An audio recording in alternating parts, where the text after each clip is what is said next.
2015 में इंडिया के सबसे शॉकिंग मर्डर केसेस में से एक सामने आया, Sheena Bora murder case. And there's more breaking news coming in, this time in the Sheena Bora murder investigations. The CBI has filed its charge sheet in the Mumbai court. शुरुआत में ये missing person case था, लेकिन जैसे जैसे investigation आगे बढ़ाई वैसे वैसे एक ऐसी सच्चाई सामने आ गई जिसे सुनकर पूरा देश शॉक हो गया। शीना बोरा 24 साल की एक यंग प्रोफेशनल थी जो मुंबई में जॉब करती थी। ऑफिशियली दुनिया को बताया गया था कि वो इंद्रानी मुखरेजा की बहन थी, लेकिन असल सच क्या था? शीना इंद्रानी की बेटी थी। In a major twist to the 2012 Sheena Bora murder case, the Mumbai police have now told journalists that Sheena was actually TV media tycoon Indrani Mukherjee's daughter and not her sister. अप्रैल 2012 में शीना अचानक गायब हो गई। उसके boyfriend Rahul मुखरेजा ने बार बार contact करने की कोशिश की, लेकिन उसे बस ये बताया गया कि शीना यूएस चली गई है और उससे कोई भी कांटेक्ट रखना नहीं चाहती। समय ऐसे बीतते गया।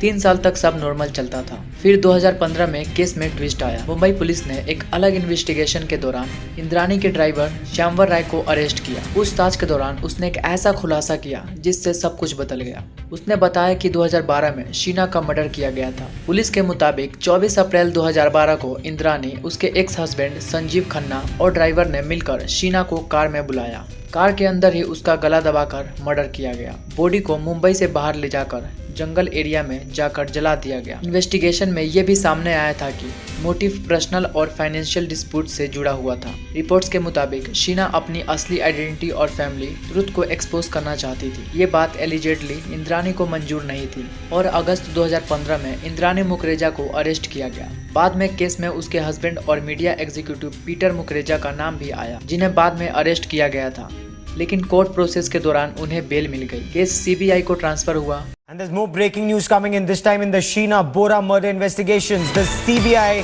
has filed its charge sheet in the Mumbai court. The charge sheet file हुई। कोर्ट में लंबे समय तक हेयरिंग चलती रही। ये केस सिर्फ एक मर्डर नहीं था, ये आइडेंटिटी, पावर, फैमिली सीक्रेट्स और मैनिपुलेशन की कहानी थी। इस केस में दिखाया गया कि कभी कभी सच इतना कॉम्प्लेक्स होता है कि 3 साल तक एक मर्डर मिसिंग पर्सन केस बनकर छुपा रह सकता है। आज भी यह case Indian criminal justice system में एक मेजर रेफरेंस माना जाता है।